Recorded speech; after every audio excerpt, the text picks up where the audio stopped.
علی رضی اللہ تعالیٰ عنہ کی خلافت۔ بسم اللہ الرحمن الرحیم۔ امیر المؤمنین حضرت عثمان غنی رضی اللہ تعالیٰ عنہ کی سنہری دور کے آخر میں فتنوں فساد کا دروازہ کھولا اور دیکھتے ہی دیکھتے مدینہ منورہ میں بلوایوں اور باغیوں نے امیر المؤمنین کی گھر کا محاصرہ کر کے پانی بند کر دیا۔ یہ محاصرہ 40 یا 49 دن تک رہا۔ اسی دوران حضرت عثمان رضی اللہ تعالیٰ عنہ چاہتے تو صحابہ کرام کو جمع کرتے اور باغیوں کے سر کو بھی کر کے انہیں سخت سے سخت سزا دیتے، لیکن آپ نے مدینہ منورہ کے پاکیزہ سرزمین پر خون بہانا پسند نہیں کیا اور مصلحت پسندی سے کام لیتے ہوئے انہی باغیوں کو بار بار سمجھاتے رہے، مگر فسادی لوگ اپنی فساد سے باز نہیں آئے۔ سن 35 ہجری 18 ذی الحجہ جمعے کے دن عصر کی نماز کے بعد کچھ لوگ گھر کی پچھلے حصے سے دیوار کو کود کر اندر داخل ہوئی اور آپ کو نہایت بے دردی سے شہید کر دیا۔ آپ اس وقت روزے کے حالات میں تلاوت قرآن کر رہے تھے۔ اسی وقت کے جب حضرت عثمان غنی رضی اللہ تعالیٰ عنہ کو ناحق شہید کیا گیا۔ 3 افراد کمرے میں گھسے تھے، ان میں سے ایک تو حضرت ابوبکر صدیق رضی اللہ تعالیٰ عنہ کے صاحبزادے محمد بن ابی بکر تھے اور بقایا 2 افراد نامعلوم تھے کہ جن کے تلاش میں امیر المؤمنین حضرت علی رضی اللہ تعالیٰ عنہ نے جدوجہد شروع کی۔ آپ کا مقصد یہ تھا کہ ان تینوں افراد کو حاضر کر کے تفتیش کی جائے اور اصل قاتل اور ان کے سرغنوں کا پتہ لگایا جا سکے۔ اسی سلسلے میں ایک چوتھا فرد جو عین قتل کے وقت اندر موجود تھا وہ حضرت عثمان غنی رضی اللہ تعالیٰ عنہ کی بیوی حضرت نائلہ تھی، جو اصل قاتل کے سراغ کے لیے واحد گواہ تھی۔ بہرحال حضرت علی رضی اللہ تعالیٰ عنہ نے کہاں سے اپنی تحقیقات کا آغاز کیا اور حضرت عثمان کی بیوی نائلہ حضرت ابوبکر صدیق کے بیٹے محمد بن ابی بکر اور بقایا 2 افراد جو اسی وقت قتل کی جگہ موجود تھے وہ کون تھے اور انہوں نے کیا بیان دی اور امیر المؤمنین کو تحقیقات مکمل کیوں نہ کرنی دی گئی، یہی ہم اپنی آج کی ویڈیو میں بیان کریں گے۔ دوستو، حضرت عثمان غنی رضی اللہ تعالیٰ عنہ کا اندوہناک قتل 18 ذی الحجہ یوم جمعہ 35 ہجری میں ہوا۔ اس وقت آپ کی عمر 82 سال تھی اور مدت خلافت چند روز کم 12 سال تھی۔ آپ کی شہادت کے بعد 3 روز تک مسلمان بلا خلیفہ رہے اور یہ ایک ایسی خطرناک صورتحال تھی کہ جس میں بلوایوں کی دہشت گردانہ سرگرمیاں اپنی عروج پر تھی اور مدینہ منورہ بری طرح ان کی تسلط میں تھا۔ پھر انصار و مہاجرین میں سے چند جاہد صحابہ کرام سرگرم ہوئی اور موقع کے نزاکت کو بامتی ہوئی حضرت علی رضی اللہ تعالیٰ عنہ کی خدمت میں حاضر ہوئی اور عرض کیا، آپ ہی کی ذات ہے جو خلافت کے سب سے زیادہ مستحق ہے، ہاتھ بڑھائے، ہم سب آپ کی بیعت کے لیے آئے ہیں۔ آپ نے حالات کو دیکھتی ہوئی فرمایا، آپ لوگ کسی اور کو خلیفہ منتخب کر لے، جس کو آپ سب خلیفہ منتخب کریں گے میں بھی اس کی بیعت کر لوں گا۔ انہوں نے کہا کہ آپ کی موجودگی میں کوئی دوسرا اس منصب کا مستحق نہیں ہے، لہٰذا ہم آپ کے علاوہ اور کسی اور کو اس منصب کے لائق نہیں سمجھتے۔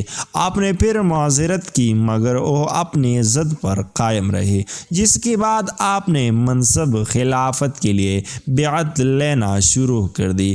حضرت علی رضی اللہ تعالیٰ عنہ نے منصب خلافت پر جلوہ افروز ہوتے ہی سب سے پہلے جو کام کیا وہ حضرت عثمان کی قاتلوں کا سراغ لگانا اور انہیں عبرتناک سزا دینا تھا۔ اس مقصد کے لیے آپ نے تحقیقات کا آغاز فرمایا اور سب سے پہلے حضرت عثمان کی بیوی حضرت نائلہ کے پاس تشریف لے گئے۔ آپ نے انہی سے پوچھا، بتائے حضرت عثمان کا قتل کس نے کیا ہے؟ کتنے لوگ تھے جو اندر داخل ہوئی تھے؟ اگر آپ ان کو جانتے ہیں تو ان کی مکمل تفصیل بتائے۔ انہوں نے بتایا، وہ لوگ کون تھے؟ میں نہیں جانتی، البتہ محمد بن ابی بکر اور 2 شخص گھر میں گھسے تھے جن کو میں پہچانتی نہیں۔ محمد بن ابی بکر نے جب امیر المؤمنین کی داڑھی پکڑ کر کچھ گستاخی کی باتیں کہی تو امیر المؤمنین نے کہا کہ اے صاحبزادے، اگر تمہارے والد ابو بکر زندہ ہوتے تو تمہارے اس روش کو قطعاً پسند نہیں کرتے۔ محمد بن ابی بکر یہ سن کر فوراً پیچھے ہٹ گئی اور وہاں سے واپس لوٹ گئی، مگر باقی رہنے والے 2 افرادوں نے حضرت عثمان کو قتل کر ڈالا۔ مجھے نہیں معلوم وہ کون تھے اور کہاں سے آئے تھے۔ امیر المؤمنین حضرت علی رضی اللہ تعالیٰ عنہ نے حضرت نائلہ سے بیان سننے کے بعد محمد بن ابی بکر کو پکڑ لیا اور فرمایا، بولو نائلہ کیا کہتی ہے اور وہ دونوں شخص کون تھے؟ محمد بن ابی بکر نے جواب دیا، وہ سچ کہتی ہے، میں نے واقعی میں حضرت عثمان کی داڑھی پکڑی تھی، لیکن پھر ان کی گفتگو سے متاثر ہو کر واپس لوٹ گیا۔